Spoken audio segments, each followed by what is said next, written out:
KPBS On Demand is supported by Pacific Arts Movement, inviting you to the 26th San Diego Asian Film Festival, November 6th to 15th, showcasing films from China, India, Hong Kong, Japan, South Korea, Thailand, and Vietnam. For tickets and information, go to sdaff.org.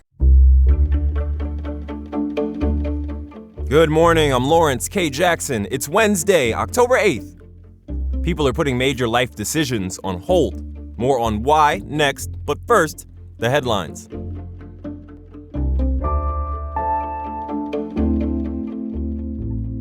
An appeals court ruled late last week that Measure C passed. The measure increased the hotel tax in the city of San Diego and will fund upgrades to the San Diego Convention Center, homeless services, and street improvements. 65% of voters approved it in 2020, but the ballot materials said it needed approval by 2/3 of voters. The city went to court over it, and now an appeals court has ruled that a simple majority was sufficient, meaning the measure passed. Now that Measure C is a go, the San Diego City Council will draft a timeline for implementation. The government shutdown is now in its 8th day, and air travel delays are among the latest impacts. Travelers at Burbank Airport faced delays and cancellations on Monday due to an air traffic controller staffing shortage caused by the shutdown. The shortage prompted a San Diego-based team to step up and coordinate with pilots arriving and departing from Burbank Airport. The FAA said flight delays topped 2.5 hours and impacted airports in other cities. Transportation Secretary Sean Duffy says the shutdown is putting more stress on controllers who already have an extremely stressful job. Attention, calling all artists. The Port of San Diego is looking for artists to create art for a new splash pad at the Portwood Pier Plaza in Imperial Beach. It's part of the Port and City of Imperial Beach's efforts to activate and beautify the IB Pier and Portwood Pier Plaza next to it. The artwork will be displayed on an outdoor metal enclosure next to the splash pad. The selected artist or team will receive up to $20,000 to develop and produce the work. For more info and to apply, visit portofsandiego.org. From KPBS, you're listening to San Diego News Now. Stay with me for more of the local news you need.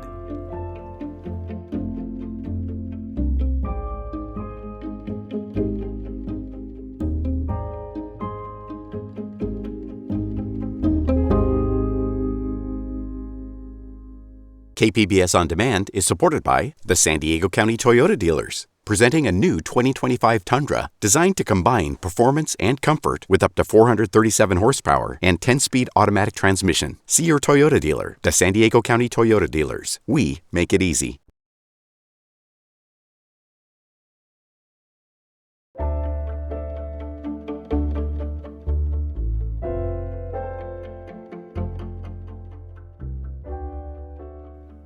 Life is in limbo for some San Diegans as they try to navigate choppy political and economic conditions. With the cost of living increasing and news growing more turbulent, they're delaying big purchases and milestone dreams. Amitha Sharma told Debbie Cruz what exactly people are putting on hold. Amitha, what are local people telling you about what they're putting off and why?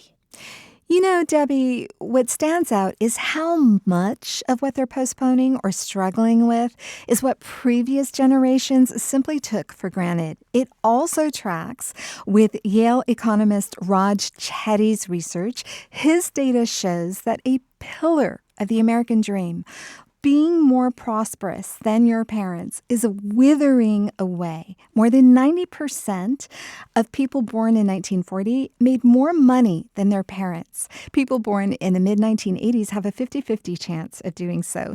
And even if they do, their money buys less. I spoke with San Diegan Jeremy Tully. He's 37 years old. He and his wife are both engineers with graduate degrees. They have a young daughter, but are delaying a second child because of the high cost of daycare. It seems we're getting squeezed harder and harder from how I thought I experienced my childhood with my parents, who gave us a pretty good childhood growing up. I'm just worried I can't really provide something comparable. And part of Tully's worry also stems from America's chaotic politics and polarization. Honestly, I think we're in the fall of our empire right now. I don't see a way out of this until after we separate. So it's fairly doom and gloom. On a brighter note, Debbie, Tolly and his wife just learned their offer on a home was accepted. But Amitha, home ownership, especially in this region, remains elusive for San Diegans, right? Yes. At nearly 52%, San Diego has among the lowest home ownership rates of the 50 largest metros in the country. Buying a home has been a lifetime dream of San Diegan Melissa Hernandez. It would not only be a place for her to live, but generational wealth for her kids and her grandchildren. However, the 43-year-old paralegal iced that dream after talking to a realtor recently. And they were like, no, don't do it. The market is going to crash. And I'm like, oof, okay, well, there that goes. Her other dreams are also on pause. Her long days of advocacy work for immigrants has ramped up under the Trump administration. She says the extra hours cost her a 9-year romantic relationship. Arguments were behind how much I work. The lack of intimacy, the lack of affection, the lack of attention. And we all know what that can do to a partner. And she says as much as she believes in love, she's deferring romance for now. Amitha, you also spoke with a woman who worries she and her partner might be targets because of today's political environment. That's right, Debbie. Juliana Collins is a 33-year-old freelance graphic designer. She and her wife have shelved a plan to have a child, at least temporarily, because she worries her wife could be fired due to her transgender status and then could lose their health insurance or worse. What if because of her gender identity, what if because of our sexual orientation, it's deemed by the state that we're not fit to have a child and our child is taken away? And I should say they wonder whether it's even wise to have a child in today's world. It's hard, she says, to make a plan. You're like, well, next week when I was planning on doing this, am I instead going to be packing up my life to potentially flee the country for my wife's safety or my own safety? And Debbie, I should say that some San Diegans told KPBS the country's political and economic situation has caused them to delay retirement. One man said he thinks he'll now work until the day he dies. One woman says she's anxious Social Security may not be viable for all the years she and her husband need it. Others have dramatically scaled back their purchases and are only buying essentials. Amitha, thank you. Thank you. That was Amitha Sharma speaking with Debbie Cruz.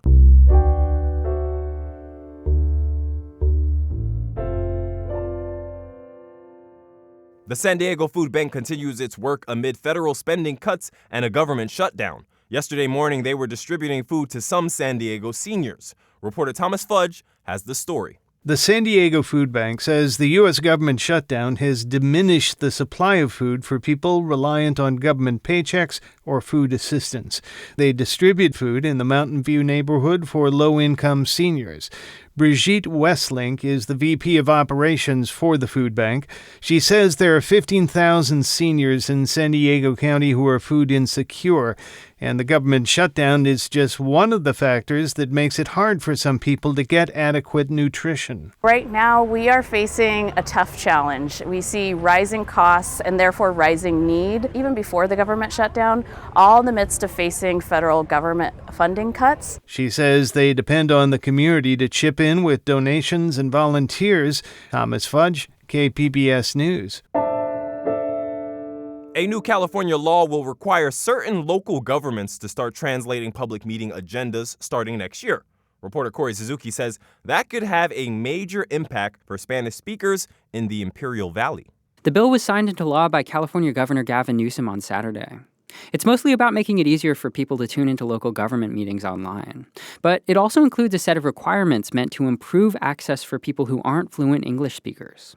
In Imperial County, almost 3/4 of residents speak mostly Spanish at home, and more than a quarter don't speak English fluently, according to federal data.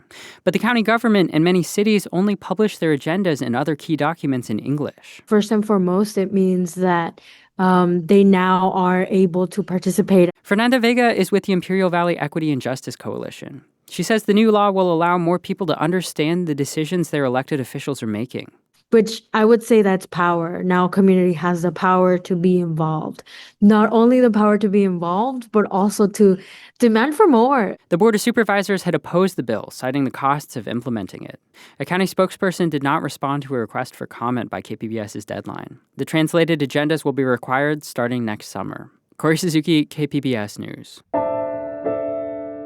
A petition to keep the Tijuana River Community Garden open is being heard. County Supervisor Paloma Aguirre met with several gardeners and farmers who lease plots on Monday. They want her help to ensure they can stay. That's after the agency managing the property ordered them to vacate over concerns about cross-border pollution. Aguirre says she's brainstorming ideas to help the gardeners keep their plots. We have to figure that fine balance of ensuring that people are able to maintain as much as they can a quality of life for themselves, be able to engage in healthy activities like gardening, like farming, like being out in the sun and breathing in the air. That's all important, but we need to also do it in a safe and responsible way. Aguirre says she's scheduling more meetings later this month with gardeners to solidify a path forward.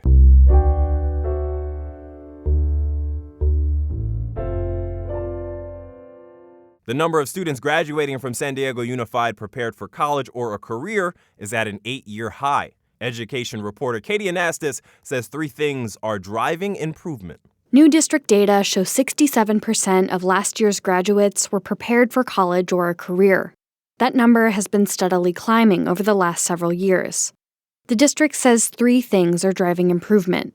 The first is that more students are getting college credit while they're in high school.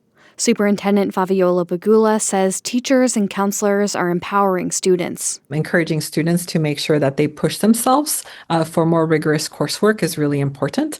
And that includes not only AP and IB, but I'm also going to say community college courses that are on our sites. The second is an increase in students earning an award for fluency in a second language. Bagula says the district is expanding its high school language opportunities. We have, for example, really beautiful traditional dual language schools like Language Academy and Longfellow.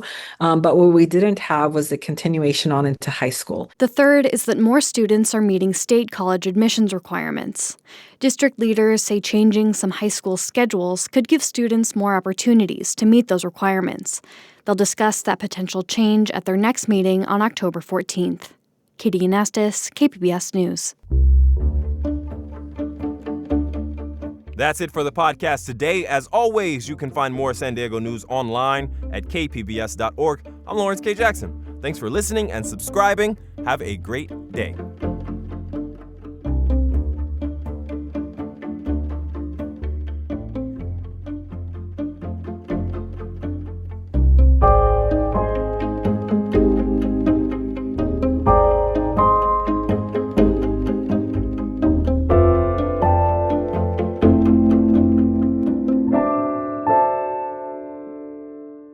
KPBS On Demand is supported by Marrocale Design and Remodeling, helping homeowners with their home remodeling needs. From ADUs to kitchen remodels, room additions, and custom homes, Marrocale Design and Remodeling can help homeowners design and build their dream homes. More at trustyourhometous.com.